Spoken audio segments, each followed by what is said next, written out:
బావ వల్ల నాకు మంచి పేరు రావడం ఏంటి? అవునమ్మా, ఈ రోజు గనక మీ బావ నువ్వు చేసిన వంటలన్నీ మా వృద్ధాశ్రమానికి తీసుకురాకపోయి ఉంటే నీ గురించి, నువ్వు చేసిన వంటల గురించి నాకు తెలుసుండేదే కాదమ్మా.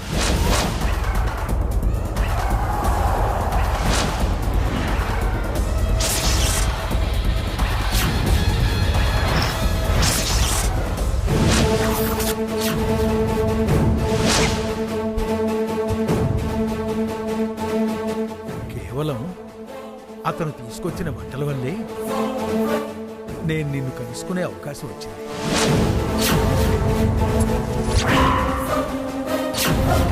చచ్చింది గొర్రె చెప్పేశాడు. ఇప్పుడు కుటుంబం అంతా ఏకమై నన్ను ఏకేస్తారు. బావా, అంటే ఉదయం నేను చేసిన వంటలన్నీ కొట్టుకెళ్ళిపోయింది నువ్వా? ఊరి బావా, కష్టపడి వండిన వంటలు తీసుకెళ్ళిపోయింది నువ్వా? ఎవరెత్తుకెళ్ళిపోయారు అని అంత కంగారు పడ్డా? ఏంట్రా శ్రీనివాసు, నువ్వు పద్మావతి వండిన వంటల్ని వృద్ధాశ్రమానికి తీసుకెళ్లావా? అది అవును నాన్నగారు.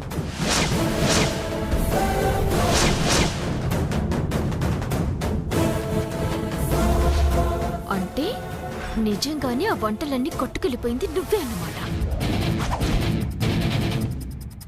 ఇప్పుడు గాని మనల్ని మేనేజ్ చేసి కాపాడకపోతే మావయ్య గారు బావకి భర్త పూజ చేస్తారు. నాకు తప్పదు కదా. అంటే మావయ్య గారు అనాథ శరణాలయానికి తీసుకెళ్ళమని చెప్పింది నేనే మావయ్య గారు. నువ్వా? అవును మావయ్య గారు. ఓహో, శ్రీనివాస్ గారు చేసిన తప్పుని ఇది కవర్ చేస్తుందన్నమాట. అంటే తీసుకెళ్ళమని చెప్పింది నేనే అయినా అనాథలకు అన్నదానం చేద్దామని మంచి సలహా ఇచ్చింది మాత్రం బావే మావయ్య గారు. మీరిద్దరూ అనుకొని వృద్ధాశ్రమానికి అన్నం పంపిస్తే మరి నేను వండిన వంటలన్నీ పోయాయని నువ్వెందుకమ్మా అన్నావు? నాయనో, బావని కాపాడుకోవడానికి అబద్ధమైతే చెప్పాను, కానీ ఇప్పుడు నేను చేసిన పొరపాటుని ఎలా మేనేజ్ చేసుకోవాలి? మాట్లాడవేమిటమ్మా?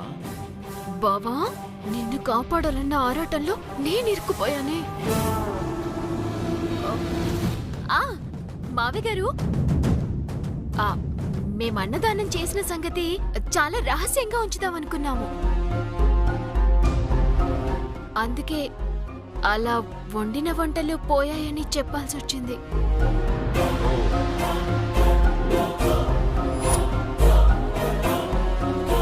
గుప్తదానం అన్నమాట. నువ్వు సూపర్ అమ్మా. 10 రూపాయలు దానం చేస్తేనే 100 మందికి దానం చేశానని మురిసిపోయే ఈ రోజుల్లో అనాథల కోసం చేసిన అన్నదానాన్ని రహస్యంగా ఉంచాలనుకున్నావు చూడు, అది ఇంకా బాగా నచ్చిందమ్మా.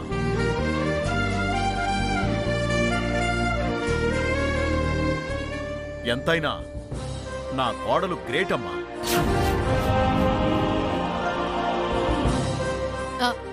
నా కొడుకు కూడా గ్రేటే.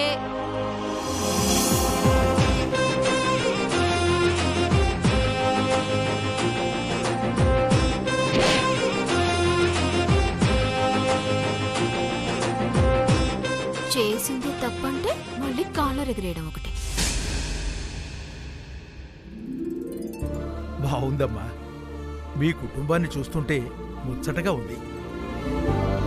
ఇదిగో, ఇప్పటిదాకా జరిగింది పక్కన పెడితే మీ అందరికీ ఒక ముఖ్యమైన విషయం చెబుదామని వచ్చాను. ఏంటది? ఏమీ లేదమ్మా, మా వృద్ధాశ్రమంలో వండిన వంటల్లో క్వాలిటీ ఉండడం లేదు, రుచి ఉండట్లేదు, ఆరోగ్యం కూడా క్షీణిస్తోంది. అందుకని ఇక నుంచి వీటన్నిటికీ కలిపి హెడ్ ఆఫీస్లో ఒక ఇన్ఛార్జిని పెడదామనుకుంటున్నాను. ఆ ఇన్ఛార్జివి కూడా నువ్వే ఉండాలనుకుంటున్నానమ్మా.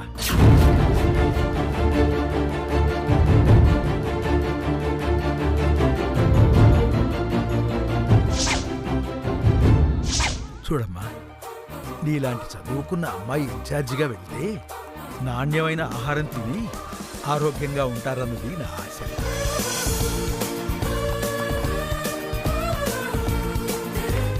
ఇది ఉద్యోగం అనుకుంటావో నేను నీకు అప్పగిస్తున్న బాధ్యత అనుకుంటావో నీ ఇష్టమమ్మా. నువ్వు మాత్రం మా వృద్ధాశ్రమానికి ఇన్ఛార్జిగా రావాలని కోరుకుంటున్నానమ్మా. ఏమంటావమ్మా?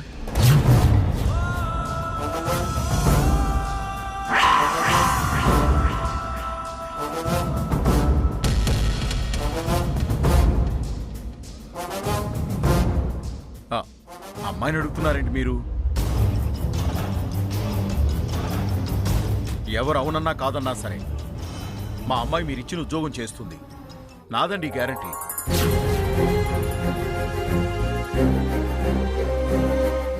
ఏమా పద్మావతి?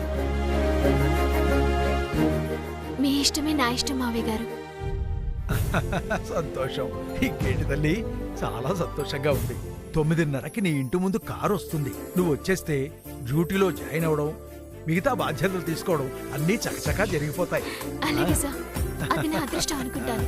సరే అమ్మా, ఉంటాను రంగాచారి గారు. మంచిదండి. వస్తాను నాయనా. చాలా థ్యాంక్స్.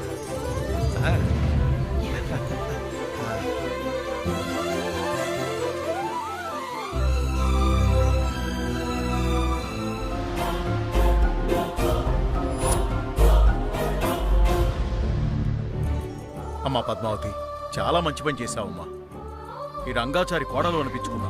నువ్వు ఇలాగే చాలా మంచి పనులు చేయాలమ్మా. అలాగే మావయ్య గారు.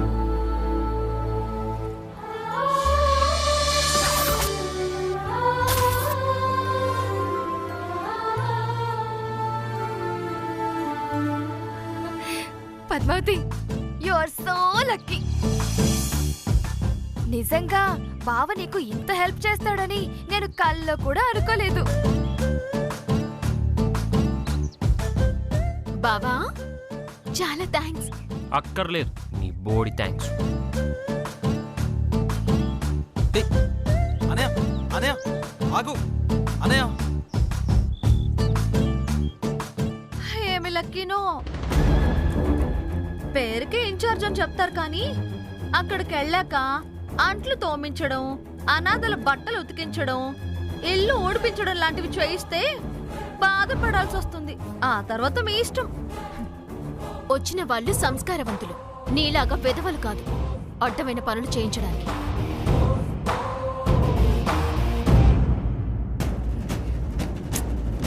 హే, ఎందుకే పద్మావతిని కెలికి మరీ తిట్టించుకోవడం? హలో, తిట్టడం మాకు వచ్చు. పోతే పోనీలని వదిలేశాను. నేను కూడా నిన్ను వదిలేస్తున్నాను. ఈ ఇంట్లో నుండి బయటికి వెళ్ళడానికి సిద్ధంగా ఉండు.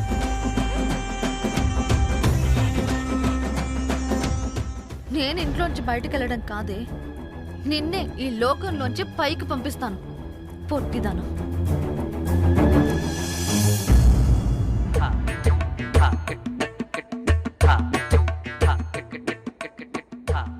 ఏంటిది? యాజ్ ఇట్ ఈజ్ ఆ చిలక జ్యోతిష్యం వాడు చెప్పినట్టే జరుగుతుంది. నా పెళ్ళాం భవిష్యత్తుకి ఓ వ్యక్తి చెయ్యందిస్తాడంటే ఎవడో గొట్టంగాడు అనుకున్నాను. అది నేనా? నో, నా వల్ల పద్మావతి నాశనం అవ్వాలే తప్ప బాగుపడకూడదు. దానికి చెడ్డ పేరు రావాలే తప్ప గొప్ప పేరు అస్సలు రాకూడదు. కానీ నేను అనుకున్న దానికి అంతా రివర్స్లో జరుగుతుంది. ఎలా ఆపాలి దీన్ని?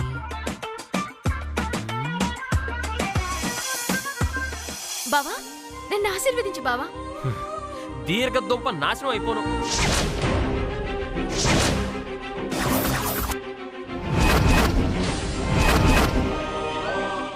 ఏంటి బావా ఆశీర్వాదం? అవునే, నువ్వు వంటలు వండడం ఏమిటి? వాటిని నేనే తీసుకెళ్లి ఆశ్రమంలో ఇవ్వడం ఏమిటి? వాడొచ్చి నీకు ఉద్యోగం ఇవ్వడం ఏమిటి? నా కర్మ కాకపోతేను. బావా, నువ్వు పైకి కనపడవు గాని నీకు నేనంటే గుండెల నిండా ప్రేముంది బావా. అందుకే నేను వండిన వంటలు ఆంటీకి ఇస్తుంటే నీ అర్హత అది కాదు ఇది అని శ్రీకృష్ణుడు వెన్న దొంగతనం చేసినట్టుగా నువ్వు నా వంటలన్నీ దొంగతనం చేసి తీసుకెళ్లి ఆ అనాథ సన్నాలయంలో ఇచ్చావు చూడు. ఇచ్చిన తర్వాత ఈ వంటలన్నీ నా భార్య చేసిందని చెప్పావు చూడు. ఇక్కడ ఇక్కడ టచ్ చేసావు బావ నువ్వు.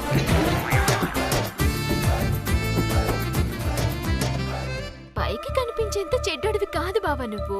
నీ గుండె లోతుల్లో ఎక్కడొక్క చోట ఈ పద్మావతి ఉంది.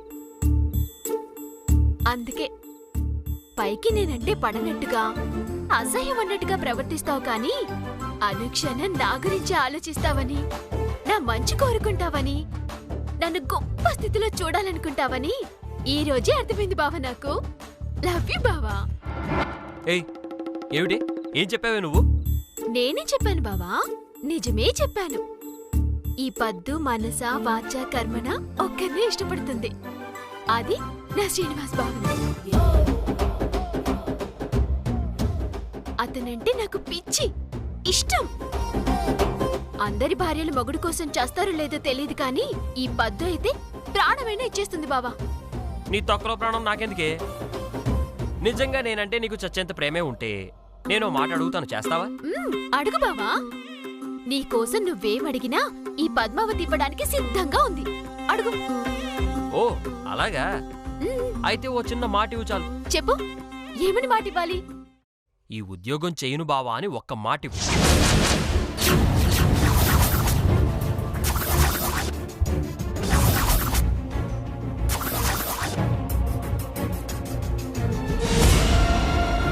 ఏం మాట్లాడుతున్నావు బావా? నన్ను వెతుక్కుంటూ వచ్చి మరీ ఉద్యోగం ఇస్తే కాదని ఎలా చెప్పమంటావు?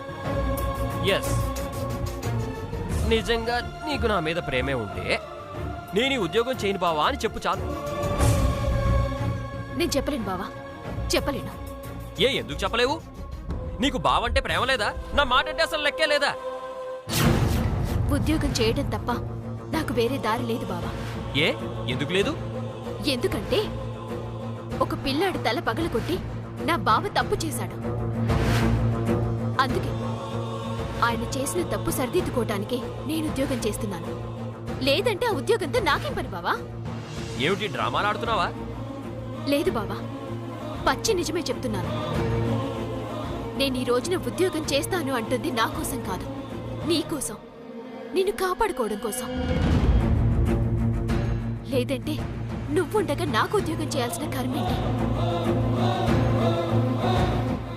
నీతో కాపురం చేస్తూ హాయిగా ఇద్దరు పిల్లల్ని కాని నలుగురిలా నాకు ఎంజాయ్ చేయాలనుంది. కానీ ఏం చేయను, నా బ్యాడ్ లక్. నాకు అదృష్టాన్ని ఆ దేవుడు ఇవ్వలేదు. ఇవ్వలేదు కాదు, ఎప్పటికీ ఆ దేవుడు నీకు ఇవ్వడు. ఎందుకంటే నువ్వు నా ఇంట్లో మాత్రమే ఉన్నావే, నా మనసులో కాదు. అందుకు అది తెలుసుకోలేనంత పిచ్చిదాన్ని కాదులే బావా.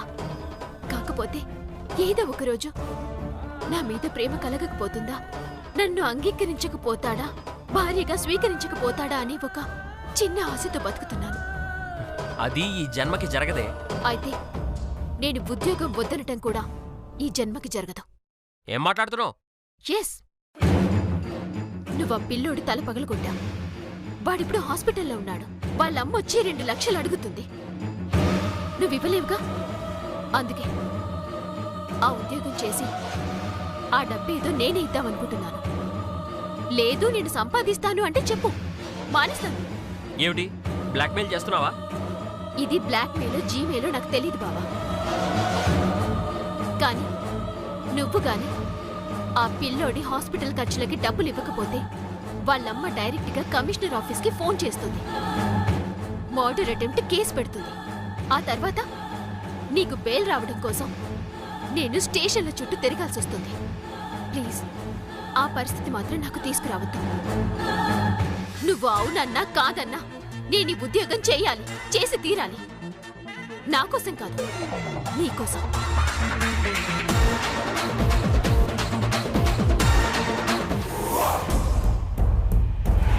అర్థమైందే రాక్షసి. నేను చేసిన తప్పును అడ్డం పెట్టుకుని నాతో ఆడుకోవాలనుకుంటున్నావు. నన్ను కాదని ఉద్యోగం ఎలా చేస్తావో, ఈ గడప దాటి ఆ ఆశ్రమానికి ఎలా వెళ్తావో నేను చూస్తా.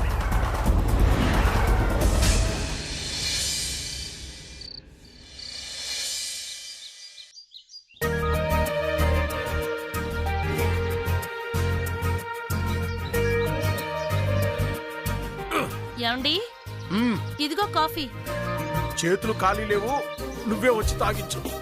మీరిలా కిందకి మీదకి ఊగుతూ ఉంటే ఎలా తాగిపించాలండి? నువ్వు కూడా కిందికి మీదికి ఊగుతూ తాగించు. చాలండి సంబరం. మీ పని పూర్తయినాక తాగండి.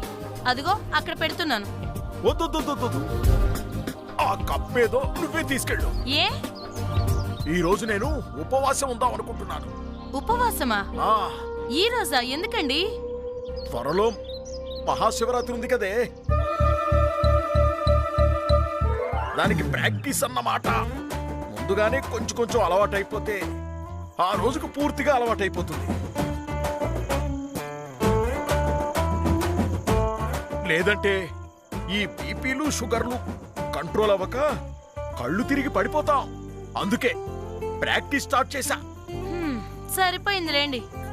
ఈ వయసులో మీకు ఉపవాసాలు జాగారాలు అవసరమా చెప్పండి? ఈ వయసులోనే అవసరమే. మీరు చెప్తే వినే రకమా? మీ ఇష్టం వచ్చినట్టు కానివ్వండి, నేను వెళ్తున్నాను.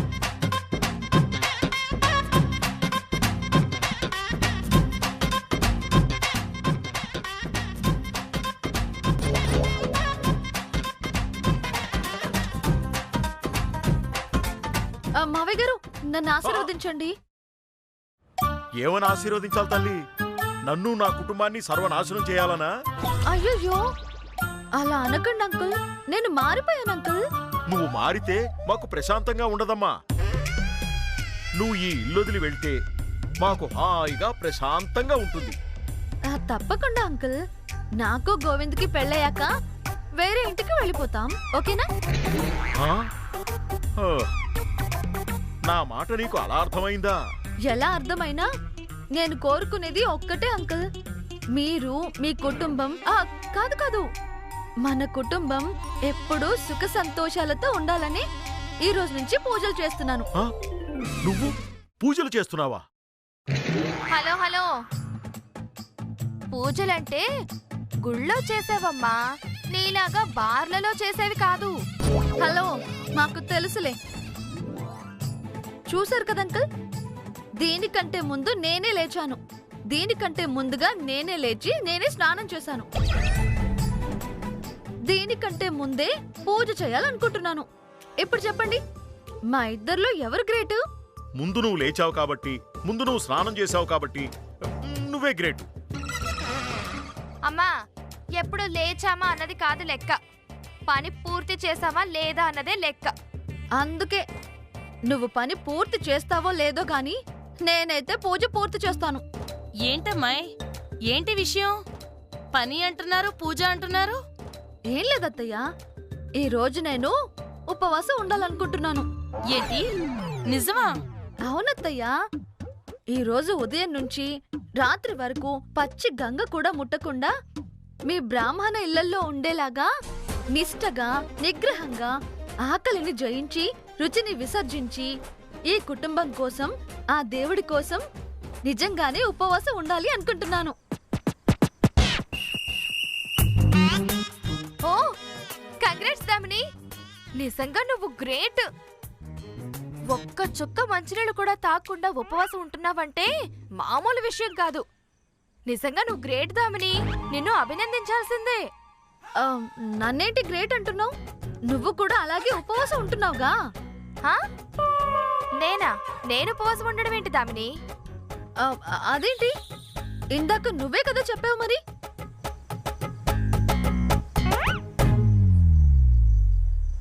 ఓ అదా. అబ్బా దామిని, నీ రోజు నేను ఉపవాసం ఉంటాను అనుకున్నాను, కానీ ఉండనేమో అని చెప్దాం అనుకున్నాను. నువ్వే ఈ మధ్యలో నేను ఉపవాసం ఉంటాను అత్తయ్యా అని అత్తయ్యకి చెప్పావు. అందుకే ఇదిగో, నాకైతే ఈ రోజు ఉపవాసం ఉండే మూడే లేదబ్బా. ఎందుకు? ఎందుకంటే అక్కడ డైనింగ్ టేబుల్ దగ్గర ఎన్ని రకరకాల వంటకాలున్నాయో తెలుసా? ఇదిగో, బుద్ధి ఉన్నవాడు ఎవడైనా అన్ని రకాల వంటకాలు పెట్టుకుని ఈ రోజు ఉపవాసం ఉండాలనుకుంటాడా? అయ్యో, దీని మాటలు నమ్మి పోయిపోయి నేను ఉపవాసం ఉన్నానని చెప్పానే. మనకసలే ముద్ద దిగింది పూట గడవదు, అలాంటిది వన్ డే అంతా ఉపవాసం అంటే అమ్మో, ఊహిస్తేనే భయం వేస్తోంది. అత్తయ్య, అక్కడ టేబుల్ మీద అన్ని రకాల వంటకాల్ని మీరే మీ చేత్తోనే ప్రేమగా నాకు కొసరి కొసరి వడ్డించాలి. నేను తృప్తిగా హ్యాపీగా తింటాను. నువ్వు అడిగితే నేను ఎప్పుడన్నా కాదన్నానే? రావే, వడ్డిస్తాను. కడుపు నిండా తిందు గాని. పద పద. అండలు నేను కూడా వస్తున్నాను. అమ్మో, ఏదో ఒక విధంగా మేనేజ్ చేయాలి. త్వరగా త్వరగా. ఇక్కడ ఏమేం టిఫిన్స్ ఉన్నాయో అన్ని నాకు వడ్డించండి. ఇందులో ఏమున్నాయి? త్వరగా. అండాళ్ళు చాలా ఆకలిగా ఉంది, నాకు కూడా వడ్డించేసే. అదేంటి, ఇంతకు ముందేగా మీరు ఉపవాసం ఉంటున్నాను అన్నారు? ఉందామని అనుకున్నాను. ఆ దేవుడు వద్దన్నాడు, అందుకే ఆగిపోయాను. వడ్డించా అండాళ్ళు. వడ్డించండి అత్తయ్య. అత్తయ్య గారు, ముగ్గురు ఉపవాసం ఉంటాము అనుకున్నాము, కానీ ఉండట్లేదు. నేను కూడా ఉపవాసం లేకపోయినా పర్వాలేదు కదా. నాకు కూడా వడ్డించండి. ఏంటి, ఇందాక దేవుడి కోసం ఉపవాసం ఉంటాను అన్నావు, మరి దేవుడికి ఇచ్చిన మాట తప్పుతావా? మరి అంకుల్ కూడా మాట తప్పారుగా. పిచ్చిదానా, నేను దేవుడికి మాటిచ్చానా ఏమిటి? మా ఆవిడికే కదా మాటిచ్చాను. నువ్వైతే డైరెక్ట్ గా దేవుడికే మాటిచ్చావు. కాబట్టి ఈ రోజు ఉపవాసం ఉండాల్సిందే, లేకపోతే మహా పాపం. చచ్చింది గొర్రె, అనవసరంగా కమిట్ అయ్యాను. ఇదంతా నా కర్మ.